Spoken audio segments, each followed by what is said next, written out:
नमस्ते। आज मैं लेकर आ गई हूँ आपके लिए एक ऐसी रेसिपी जो कि हर जगह बहुत ही ज़्यादा ऑर्डर होती है, रेस्टोरेंट में, स्ट्रीट्स पे या फिर 5 स्टार होटल्स में। चाउमीन। आज की रेसिपी में आपको ये पता चलेगा कि आप इसे किस तरीके से बनाओ कि एक तो ये टेस्टी बने ही, और दूसरी चीज़ कि ये चिपके ना आपकी कढ़ाई में या किसी भी बर्तन में, और आपके नूडल्स भी नहीं चिपकेंगे अगर इस रेसिपी को आप अच्छे से फॉलो करो। जिसे कुकिंग नहीं भी आती है या आती है, वो बहुत ही आसानी से बना सकता है या सकती है। तो शुरू करते हैं। किसी भी तरीके के चाउमीन को बनाने के लिए सबसे पहले जो बेसिक चीज़ होती है वो है नूडल्स को प्रिपेयर करना। तो यहाँ पे मैंने ले लिया है सॉस पैन में पानी। ये नॉर्मल पीने वाला पानी है और इसमें हमें लाना है थोड़ा सा उबाल, ताकि हम इसमें नूडल्स को डाल सके। तो यहाँ पे मैंने इसमें थोड़ा नमक और हल्दी को ऐड करा है, ताकि हल्का फुल्का अगर कलर आ जाए नूडल्स पे तो अच्छी बात है, अच्छा लगता है देखने में भी। जब तक पानी में उबाल अच्छे से ना आए आप प्लीज़ नूडल्स को ऐड मत करना। यहाँ पे अच्छे से आप देख सकते हो कि उबाल आ गया था तो मैंने नूडल्स को ऐड कर दिया। अब जैसे ही आप नूडल्स को ऐड करोगे, दोबारा जब उबाल आता है तो उसमें झाग बनने लगता है और वो बाहर आ सकता है। इसलिए यहाँ पे आपको आँच को कर देना है मध्यम। आप इसे मध्यम या पूरा लो भी कर सकते हो अपने हिसाब से, अपने बर्तन के साइज़ के हिसाब से। मैंने यहाँ पे मध्यम पे ही रखा था इसे, ताकि मैं इसे अच्छे से चला सकूँ और ऊपर तक इसकी अच्छे से कुकिंग हो सके। जो भी पोर्शन है ना, जो ऊपर की तरफ हल्का फुल्का पानी के बाहर हो, आप प्लीज़ उसे हल्का फुल्का चला देना एक फोक की सहायता से, और उसे पानी में बिल्कुल डुबा देना है हमें। ठीक है, अच्छे से ये पूरे नूडल्स का जो बंडल है वो पानी में होना चाहिए, ये बहुत इंपॉर्टेंट है। अब जब तक नूडल्स रेडी हो रहे हैं, हम कर लेते हैं थोड़ी सी और प्रिपरेशन वेजीज की। तो यहाँ पे मैंने लिया है एक प्याज, और प्याज को इतना ही मोटा आपको स्लाइस करना है। ठीक है, आप ध्यान से देख लो कि कितना मोटा स्लाइस है ये, ताकि इसका क्रंच और इसका टेस्ट अच्छे से आपके वेजीज में आए। कुछ ज़्यादा ही पतला काटने की बिल्कुल ज़रूरत नहीं है इसे, बहुत लोग ये करते हैं और फिर मज़ा नहीं आता नूडल्स खाने में। अब यहाँ पे हम ले लेंगे बेल पेपर्स। अब आपके पास अगर कलरफुल वाले बेल पेपर्स हैं, मतलब रेड, येलो वगैरह, तो ठीक है। अगर नहीं है तो कोई प्रॉब्लम नहीं है, आप सिर्फ हरे वाले शिमला मिर्च का इस्तेमाल कर सकते हो। बहुत ही बढ़िया टेस्ट आता है। ऑब्वियसली मेरे पास ये अवेलेबल थी तो मैंने इसमें ऐड कर दी है, और अगर आपके पास भी हो तो आप भी ऐड कर सकते हो। लेकिन बिना इसके भी बहुत ही टेस्टी और यम्मी सी ये रेसिपी रेडी हो जाएगी। इन्हें हमें अच्छे तरीके से जूलियंस में कट कर लेना है। और अब हम यहाँ पे बढ़ते हैं कैरेट की ओर। तो कैरेट को भी जूलियंस में कट करना है, और उसका तरीका मैं आपको दिखा देती हूँ कि इस तरीके से आपको ना कैरेट को टेढ़ा करके स्लाइसेस में कट करना है। ठीक है, पतले पतले स्लाइसेस आपको यहाँ दिख रहे होंगे, ये हल्के हल्के चिप्स जैसे लग रहे हैं। और उसके बाद ऊपर से इस तरीके से उन लंबे लंबे स्लाइसेस के जूलियंस हम कट कर लेंगे। आप देख सकते हो कितनी आसानी से, इतने परफेक्टली ये जूलियंस कट चुके हैं कैरेट के। तो यहाँ पे हम आगे बढ़ते हैं और अब कट करेंगे हम कैबेज को, पत्ता गोभी। अब यहाँ पे अच्छे से इसे भी इसी तरीके से लंबे लंबे साइजेस में, स्ट्रिप्स में हमें कट करना है। जूलियन ही बोल सकते हो आप इसे। और जब ये अच्छे से कट हो जाए तो आप अपनी प्लेट पे इसे सेट करते चले जाओ, जैसे मैंने सारी वेजीज को करा है। अब यहाँ पे मैंने हरी प्याज ली है, और हरी प्याज का ऊपर वाला पार्ट है, ये आपको दिख ही रहा होगा प्रॉपरली। बस आपको इस तरीके से इसे कट कर लेना है, इतने छोटे छोटे पीसेस होने चाहिए। और अगर आप चाहो ना तो सफ़ेद वाला पार्ट भी ऐड कर सकते हो। मैंने नहीं करा था, मेरा मन नहीं था उसे ऐड करने का।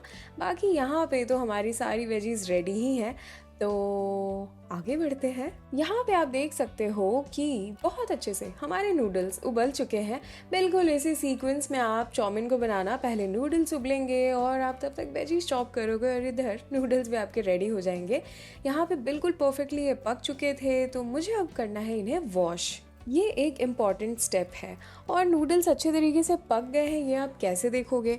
आप इसे खाकर चेक कर सकते हो या फिर कट करके चेक कर सकते हो। ये बहुत ज़्यादा ज़रूरी है, आप कच्चे कच्चे नूडल्स मत निकाल देना। और जब इन्हें निकाल लोगे आप देख लोगे कि ये पक चुके हैं, तब आप इसे अच्छे तरीके से वॉश करोगे। नूडल्स को आप कोशिश करना कि आपने 90 to 95% ही पकाया हो, ये नहीं कि उसका हलवा बना दिया आपने। ये बहुत ही ज़्यादा ज़रूरी है। और प्लीज़ पानी में कोई भी तेल ऐड करने की की ज़रूरत नहीं है, सिर्फ आप इसे नमक और हल्दी के साथ ही बॉईल करना। अब अच्छे तरीके से यहाँ पे मैंने इसे वॉश कर लिया था। 1-2 बार आप वॉश कर लेना, मैंने शॉर्ट में तो एक बार ही दिखाया है, लेकिन आप 1-2 बार ज़रूर वॉश कर लेना। और यहाँ पे मैं पानी को हटाने के बाद इसमें ऐड कर रही हूँ ऑयल। ठीक है, कोई भी ऑयल ले सकते हो आप जिसमें आप कुकिंग करने वाले हो, उसी ऑयल को। और अच्छे तरीके से आप देख सकते हो कि मैं इसे कर रही हूँ उथल पुथल, मतलब मिक्स। ऑयल अच्छे से कोट हो जाना चाहिए हमारे नूडल्स पे। ये बहुत ही अच्छा और इम्पॉर्टेंट स्टेप है, ताकि आप जब इसे बनाओगे ना प्रॉपरली वेजीज़ के साथ, तो आपस में ये चिपकेंगे नहीं। और इवन जब तक हम वेजीज़ को कुक करते हैं तब तक नूडल का केक नहीं बन जाता, ये प्रॉपरली अलग अलग रहते हैं। तो अब हम बढ़ते हैं आगे, और मैंने यहाँ पे ले ली है लोहे की कढ़ाई। बहुत ही बढ़िया चाउमीन बनता है। अगर आपके पास लोहे की कढ़ाई है और नहीं है तो आप नॉर्मल जो भी कढ़ाई है उसका इस्तेमाल कर लो, कोई प्रॉब्लम नहीं है। अब यहाँ पे मैंने इसमें तेल ऐड कर दिया है, आपको दिख ही रहा होगा।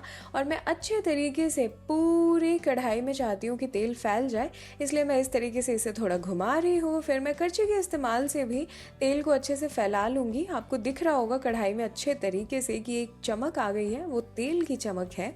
और अच्छे से इसे हमें गर्म करना है पहले। तो कढ़ाई में तेल को फैला रहे होगे उस वक्त प्लीज़ आंच को आप बिल्कुल धीमा रखना, ये बहुत ज़रूरी है। अगर आपका हाथ वाथ जल गया तो प्रॉब्लम हो जाएगी, इसलिए। और जब अच्छे से फैल जाए उसके बाद आप आंच को मध्यम या तेज़ कर सकते हो बर्नर के हिसाब से। अगर बर्नर बड़ा है तो मध्यम काफ़ी है, अगर छोटा है तो बिल्कुल तेज़ आंच ही रख लेना आप। अब यहाँ पे प्रॉपरली हमें रहना है रेडी, क्योंकि अब हम सारे काम को तेज़ी में करने वाले हैं थोड़ा। तो आप देख सकते हो कि ऑयल कितना गर्म हो चुका है। तो मैं यहाँ पे अब इसमें डालूंगी अदरक और लहसुन। ये बिल्कुल फाइन चॉप कर रखा है मैंने, ठीक है। आप चाहो तो इसे चॉपर में चला लेना या फिर एक बार मिक्सर में चला लेना। और जैसे ही मैं इसे डालती हूँ, जस्ट 1-2 बार इसे चलाने के बाद मैं इसमें ऐड कर दूंगी ग्रीन चिली को। नॉर्मल ग्रीन चिली है ये, जो हम डेली बेसिस पे खाते हैं। और 1-2 बार उसे भी हम चलाएंगे और फिर हम तुरंत इसमें ऐड कर देंगे प्याज को। ठीक है, ये बहुत इंपॉर्टेंट है कि यहाँ पे आपका हाथ बहुत तेज़ हो, इसलिए क्योंकि अदरक और लहसुन अगर जल गया तो आपके चाउमीन में इसका टेस्ट आएगा, और जो कि हम बिल्कुल नहीं चाहते। तो आप एक काम कर सकते हो कि शुरू में आँच को बिल्कुल लो फ्लेम पे रख लो जब आप अदरक लहसुन को डाल रहे हो, और उसके बाद आप प्याज डालने के बाद आँच को तेज़ कर लेना। अब यहाँ पे थोड़ा सा हम प्याज को भूनेंगे, ज़्यादा नहीं भूनना हमें। 2-3 बार मैंने इसे भी चलाया है, आप देख सकते हो। जैसे ही सारे स्लाइसेस अलग अलग हो गए ना, उसके बाद मैंने इसमें डाल दिया है गाजर को। और गाजर को डालने के बाद भी ना आप थोड़ा सा इसे चला लोगे, अच्छे से आपको इसे चला लेना है 1 मिनट के लिए। और फिर हम इसमें सारे बेल पेपर्स को ऐड कर देंगे, थोड़े बहुत। यहाँ पे पत्ता गोभी के पीसेस भी इसमें गिर गए हैं, बट पहले हमें कैप्सिकम और गाजर को ही डालना है। जिस सीक्वेंस में मैं आपको बता रही हूँ वेजीज़ को ऐड करने के लिए, आप उसी सीक्वेंस में ऐड करना, ये इंपॉर्टेंट है। कुछ वेजीज़ होती हैं जो फटाफट पक जाती हैं और कुछ होती हैं जिनको हल्का सा समय लगता है। यहाँ पे ना मैंने एक कश्मीरी रेड चिली को ना इसी तरीके से ऐसे ही नॉर्मली कट कर लिया था बस सीजर से, और उसे ऐड कर दिया है। आपकी मर्ज़ी है, अगर आपको स्पाइसी पसंद है तभी ऐड करना, ऐसे ही बिल्कुल ऑप्शनल है। अब यहाँ पे मैंने इसमें डाल दी है पत्ता गोभी बिल्कुल लास्ट में, ठीक है। और अच्छे से हम कर लेंगे इन सारी चीज़ों को मिक्स। सारी सब्जियों को ना हमें इतना ही भूनना है कि इसमें क्रंच भी मेंटेन्ड हो और थोड़ी सी ये सॉफ्ट हो जाए। जैसे ये बहुत ज़्यादा स्टिफ है ना, खड़ी खड़ी है, वो बस हल्की सी मुलायम दिखने लगे। जब आप मिलाने लगोगे आपको एहसास हो जाएगा इस चीज़ का। तो यहाँ पे जैसे ही वो चीज़ आपको नज़र आने लगे, आप यहाँ पे डाल दोगे नूडल्स को। सारे नूडल्स आप देख सकते हो कि बिल्कुल भी आपस में चिपके नहीं है और कितने अच्छे से ये फैल गए हैं कढ़ाई में। अब हमें करना है मिक्स, लेकिन उससे पहले हम सारी चीज़ों को ऐड कर लेंगे जो भी हमें डालना है इसमें, ताकि अब लास्ट में हमें सिर्फ मिक्सिंग ही करनी हो इसमें। तो नूडल्स को डालने के बाद ना आप आँच को कर देना बिल्कुल धीमा, और इसमें हम डालेंगे डार्क सोया सॉस, और मैंने इसमें डाली है टोमेटो केचप।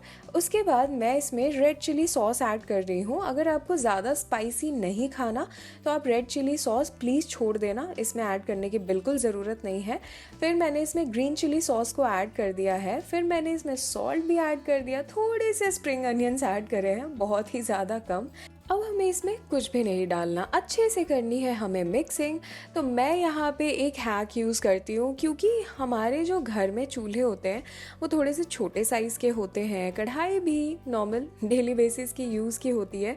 तो हम इसमें मिक्सिंग कुछ इस तरीके से करेंगे। 2 करछियों का इस्तेमाल करके अगर आप इसे करोगे मिक्स, तो आपके लिए थोड़ा आसान हो जाएगा, बहुत ही जल्दी मिक्स भी हो जाती हैं सारी चीज़ें, और सॉसेस वेजीज सब कुछ बीच में अच्छे से मिक्स हो जाएगा, मतलब नूडल्स के बीच में। यूजुअली होता ये है कई बार ना कि आपकी वेजीज नीचे रह जाती हैं और नूडल्स ऊपर ऊपर हो जाते हैं, तो वो तो हम चाहते नहीं हैं, इसलिए ये बहुत इंपॉर्टेंट स्टेप है। अब यहाँ पे मेरे हैक को इस्तेमाल करके तो आप बहुत ही अच्छे से इसे कर सकते हो मिक्स। अगर आप चाहो और आपको बहुत स्पाइसी पसंद है तो आप इसमें शेजवान सॉस भी ऐड कर सकते हो, लेकिन अगर आपको नहीं पसंद स्पाइसी तो प्लीज़ इतनी ही चीज़ें आप ऐड करना। बहुत इंपॉर्टेंट है कि आप रेड चिली सॉस भी ना डालो। अब यहाँ पे अच्छे से चाउमीन हो चुके हैं मिक्स, और आप यहाँ देख सकते हो ना कि ये कढ़ाई की सतह पे भी बिल्कुल नहीं चिपका। ये है कमाल ऑब्वियसली सीजन करने का कढ़ाई को, जो कि हमने स्टार्टिंग में करा था। इसे बिल्कुल अच्छे से गर्म और तेल को लगाया था हर एक साइड पे। अब चाउमीन तो बिल्कुल रेडी हो गई है, तो हम इसमें ना लास्ट में बस थोड़ा सा विनेगर ऐड करते हैं, ठीक है, बिल्कुल एंड में। और ऐसे ही नॉर्मली आप इसे अच्छे तरीके से मिक्स कर लो, विनेगर का टेस्ट आना चाहिए चाउमीन में, इसलिए। अब सच बताऊं तो ये रेसिपी बिल्कुल तैयार है, तो इसे कर लेते हैं हम गर्मा गर्म सर्व। और यहाँ आप देख सकते हो कि कितना लजीज लग रहा है। और प्लीज़ आप ट्राई करना कि जब आप इसे सर्व करोगे तो वेजीज और चाउमीन दोनों मिक्स होके सर्व हो। ये नहीं कि किसी के प्लेट में ज़्यादा चाउमीन और किसी की प्लेट में सिर्फ वेजीज चली गई। ऊपर से आप इसे कर सकते हो स्प्रिंग अनियन से गार्निश। और ये बिल्कुल तैयार है, तो जाओ बनाओ और मुझे बताओ कि ये रेसिपी आपको कैसी लगी। इस मौसम में या किसी भी मौसम में ये रेसिपी तो एवरग्रीन है और सभी को पसंद आती है, तो किसी को भी बना के इम्प्रेस करो या फिर खुद को बनाकर इम्प्रेस करो। बहुत बहुत धन्यवाद इस रेसिपी को देखने के लिए, इस वीडियो को देखने के लिए। अगर आपको ये वीडियो, ये रेसिपी पसंद आई हो तो लाइक का बटन ज़रूर दबा देना, मेरी थोड़ी सी हेल्प हो जाएगी। और ऐसी वीडियोस, ऐसी रेसिपीज़ के साथ तो मुझे हर हफ्ते आना ही है, तो मेरे चैनल को भी सब्सक्राइब कर लेना। तब तक के लिए बाय बाय।